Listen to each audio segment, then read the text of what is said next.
Mortgage rates have gone up. Not as positive as the stock market continues to think that the Fed is going to do a good job. Yes, we report both ways. If rates are going up, we're going to tell you why that's not a positive, but it's really not a negative as well. Today on OG Crypto and NFTs, welcome everyone. My name is Troy, and every day we go over the latest news in real estate, housing, and the mortgage market. And the mortgage market is not doing us any favors. Thank you, Mr. Fed, about what's happening out there. But let's jump right into it. Boom. Weekly mortgage demand plummets 7.7% as rates rise. What I'm seeing out there is if we're looking at mortgage demand as a whole, right? Of course, we're looking at it going down because of course, demand's going down is because we had all these people wanting to refi that had 6.5 rates, and the rates went down in the 5.5s, and a lot of refis got shoved in really fast.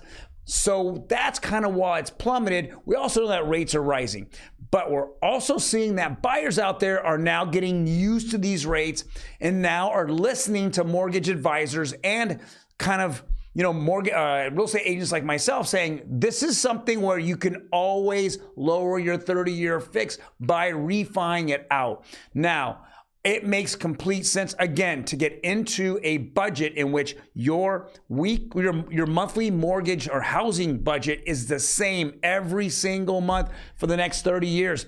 We know that the United States government is going to continue to have inflation go nuts. Anyone out there that drives a gas vehicle knows that gas has been going up again.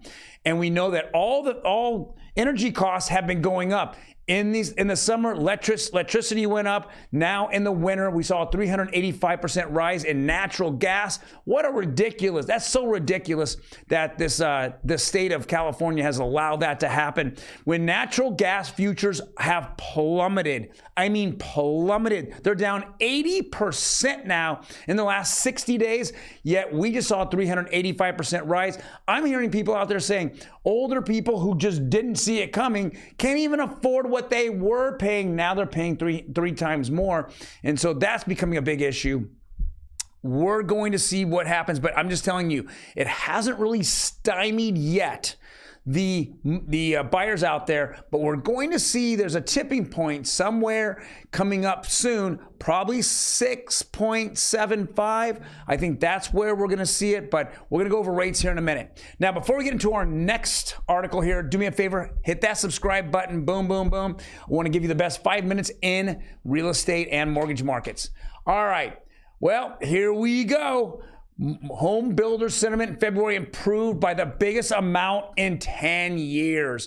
All right, so I think this is more trailing than it is in actual today. I think they saw that, the buyers are still there, guys. Buyers are still there. They're still showing up at new home builds. The only reason home builds cooled off, just like the market cooled off, it was a shock of rates being so high. But now buyers are kind of settling into that, knowing that's what's going to be and that they have the opportunity. Again, I know I'm repeating myself, but I'm saying it over again. They have an opportunity to refi and get a lower monthly payment, and that's why. So if you guys are interested, below, hit the link. There's a buyer's guide down there in which you can go in and download it yourself.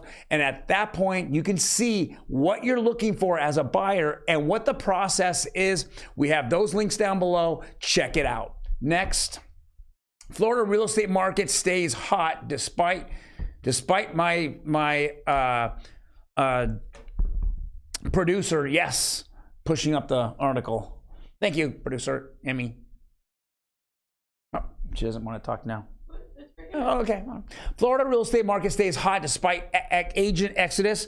It's not an accident. Well, come on, guys. Agent exodus. Let's read. National Association of Realtors membership reported a 2022 peak as 1.6 million to 1.5 million this January. Guys, everything was renewed on January 1st. So if I paid a yearly or annually, I paid biannually, I paid quarterly. It all had to be renewed in January of 2023.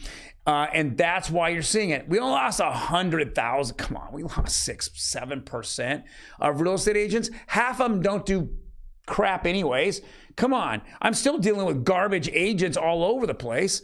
So we haven't seen the exodus. We need to have 6 more months of non-sales, and then we'll start to see people not renew. And that's what's happening. But come on, what, exodus is 7%? Come on. I mean, that's almost the same percentages as the CPI, right? Come on, guys. All right, next article. And before we jump into this, which is the interest rates, do me a favor, hit that like button. We're gonna like this video. You wanna get the best 5 minutes again in real estate? Here we go. What a nightmare it was yesterday. It was Valentine's Massacre Day. It wasn't Valentine's Love Day. There was no love out there. Jumbo went up 41 basis points to somewhere close to some of the top closes in the last 5, 6, 7 years. Now, if we look at it, it's almost at 6.6. Actually, is at 6.6. How many days has it been over 6.6? Well, if we look at the charts, it hasn't been for a while. Back in October was the last time it was in that kind of range. We just saw it just jump up. FHA went up 4 basis points. Now it's over 4.3. We saw conforming hit 6.45. Guys, we're seeing this, and we're seeing it because the people do not believe the Fed. They're not believing it. Here's a couple of tidbits. If you last this long, I'm going to give you some good tidbits here. Number one, the December CPI number, the CPI lie, was an absolute lie. They already adjusted it higher. So they already adjusted that higher. So, you had all this time to figure it out, yet you had adjusted higher. That's BS. Number two, the CPI number didn't come in as low as it was expected. But guess what? Everyone got excited. Yet if you look at it, how is 500,000 jobs was created somewhere in January when we saw all the white collar and blue collar jobs, hundreds of thousands of all the big companies laying people off, and now we're seeing in February it's continuing through. I mean, just this week, Disney laid off 7,000 employees. We're seeing 10% of workforces here and there getting all laid off after they've already laid off 10 or 20%. I don't know what's happening here. Actually, I think I know what's happening here. The jobs, well, first of all, I think the government's lying through their teeth. They've all obviously have changed the way they're calculating CPI again. They keep doing it in their favor so it doesn't look as bad. It's all considered a political move. But more importantly, I think that it's not by human being, it's by job. So if a human being, a person has 3 jobs, easily can happen. 2 part-time jobs, and then they do Uber or Lyft or whatever services, Uber Eats. That's considered 3 jobs, not one person having 3 jobs. And so that unemployment rate, for me, when they add all these numbers up, it doesn't make sense. When we had a below average Christmas and we have more people hired in January, for what? It doesn't make any sense. I mean, Amazon crushed 10,000 plus jobs. Google crushed 10,000 plus jobs. All the way through.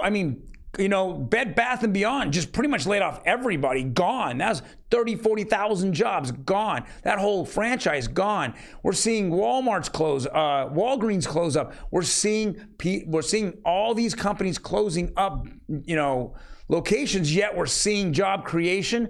I don't know where job creation's being created at. I mean, anyone can be an Uber driver and anyone can, add themselves once a week and that becomes a job. That doesn't make any sense to add that on to this number at all. But I personally feel that that's what's actually happening. The Uber and the Lyft side of it, that there's so many people that spend a couple hours every other day just doing that to get their money for their gas for the week. They're doing this, and because of that, it's counted as a job, even though they might work 5-10 hours a week, maybe that. Maybe that. This is what's happening. I think, again, it's all a lie. There is no way this is happening.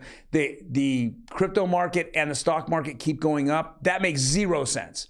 0 cents.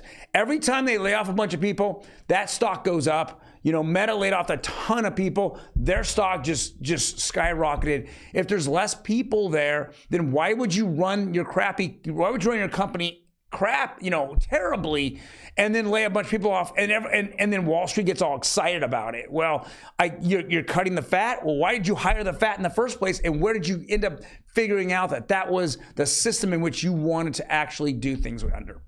Well, guys, thank you very much for joining me today. I know if you're a buyer, again, check out our buyer guide below. I'm going to be putting up the seller's guide up tomorrow. Producer Emmy, did you write that down? Seller's guide tomorrow. Otherwise, you guys take care, and I will see you mañana.